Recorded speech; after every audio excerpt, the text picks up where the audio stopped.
Ave María Purísima, sin pecado concebida.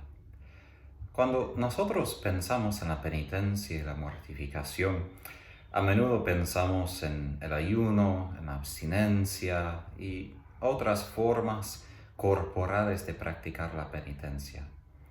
Pero propongo también otra manera, que es la manera de practicar el silencio interior y exterior. Exterior un poco más fácil en cuanto a guardar nuestra lengua, no multiplicar palabras y quedarnos en el silencio.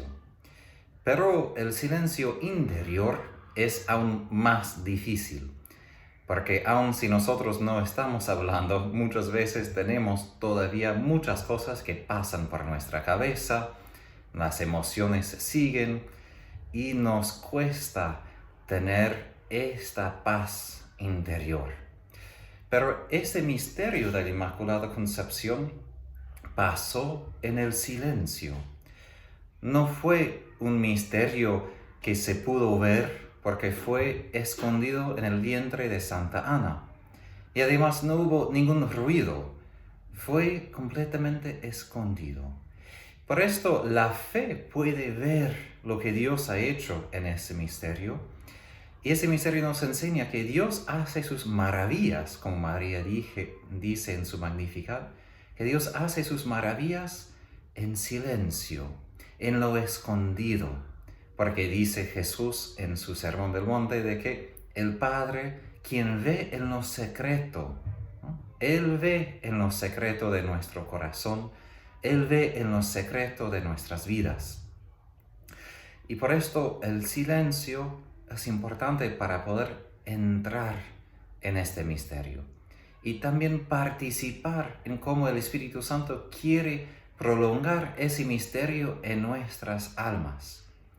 Ahora, Santa Faustina, también otros santos, aclaran de que el silencio es el lenguaje de Dios. Y quiero aclarar, quizás más adecuadamente yo como teólogo diría, el silencio es el lenguaje del Espíritu Santo. Porque si el Padre dice su palabra y la palabra se escucha, la palabra necesita el aliento.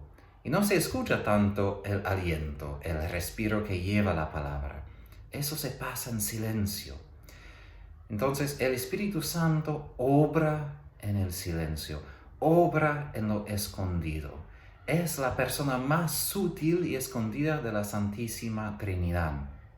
Porque a veces no se puede distinguirlo fácilmente entre sus santos y quién es Él, porque Él se manifiesta a través de sus santos.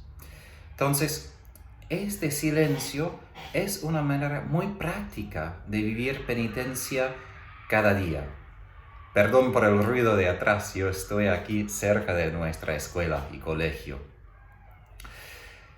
Este silencio no es falta de vida. Este silencio es un silencio que da lugar a Dios, da lugar y espacio al Espíritu Santo, ¿no? Da lugar también a la Inmaculada.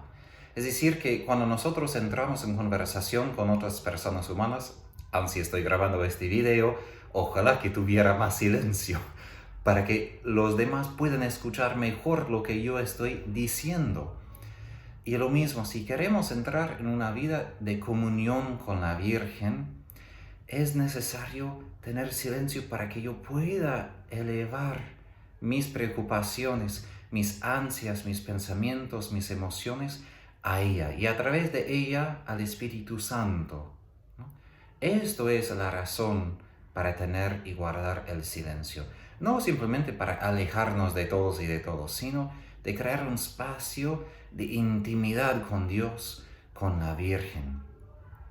Ahora, por nosotros, ¿cómo practicamos este silencio? Como he dicho, primero tenemos el silencio exterior.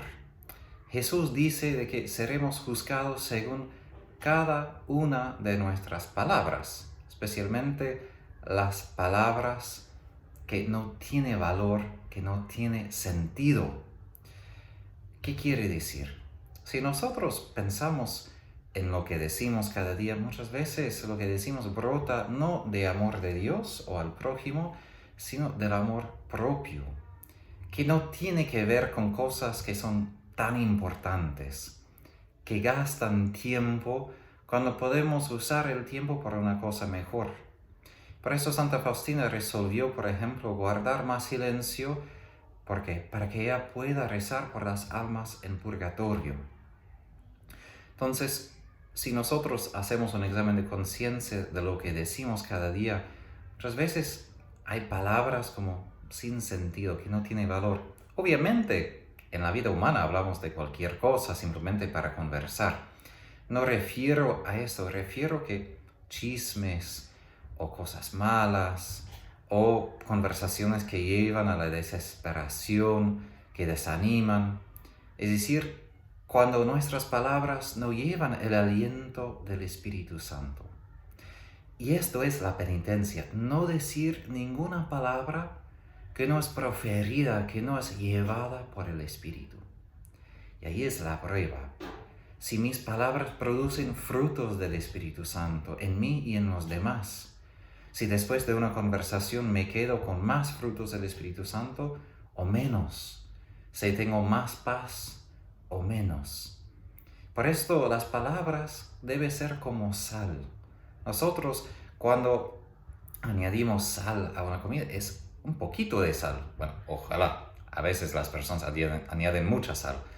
Pero en general se añade un poco de sal en comparación con la comida.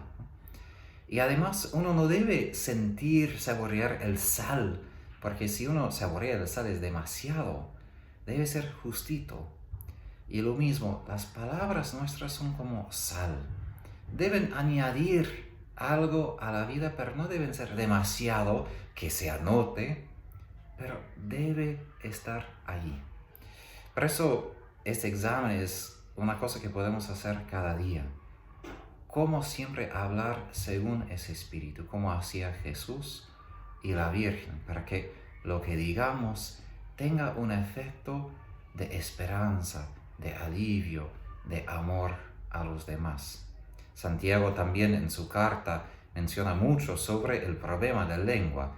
En el primer capítulo hasta dice que nuestra religión está en vano si nosotros bendecimos a Dios, pero luego maldecimos a su imagen, a sus hijos. Y en el tercer capítulo, él tiene todo un párrafo grande sobre el peligro de usar nuestras lenguas. Sería bueno reflexionar sobre eso porque la Virgen, la Santa Faustina, recomendó muchísimas veces el silencio. Recomendó que ella guardara ese silencio para estar en comunión con Jesús, a quien había recibido en la Santa Comunión. Por eso el silencio se hace silencio interior, porque nos hace recordar de las otras personas que están presentes. A veces prestamos atención más a las personas que vemos, que escuchamos, pero vivimos en la comunión de los santos. Y por eso el silencio nos hace capaces de ese diálogo con Dios, con el Espíritu Santo, con Jesús y con la Virgen. ¿Y en qué consiste este silencio interior? Consiste en que nosotros vivamos según la voluntad de Dios. El otro día había mencionado cómo nuestro corazón está dividido, ¿no? Nuestra mente en un lugar, emociones en otro lugar, corazón en otro lugar. Es decir, estamos dispersados, distraídos. Y sería una alegría ser interiormente unido. Entonces, el silencio interior, ¿en qué consiste? En que todo lo que es mío aparte de Dios, que dejo en silencio. Todo lo que no es parte de su voluntad, dejo al lado. Para que solo haya la armonía de su amor, de su voluntad. Porque la desarmonía entra cuando todo el mío choca con lo que es Dios. Y aquí comparto algo de una etimología. Cuando Jesús entregó a la Virgen a San Juan al Calvario, el texto griego no dice que San Juan acogió a la Virgen a su casa, sino en griego dice que San Juan acogió a ella en todo lo que es suyo, en tais idiotes. Ahora, suena la última palabra como idiota, y es la origen de la palabra idiota. En griego, idios, idiotes, quiere decir lo suyo. Ahora, ¿cómo es uno un idiota? ¿Quién es un idiota? Alguien que se apega a lo que es suyo, que se apega a sus propias opiniones, su propia voluntad, todo lo que es suyo. Y nuestra parte en esa consagración es abrir todo lo que es nuestro a la Virgen, al Espíritu Santo.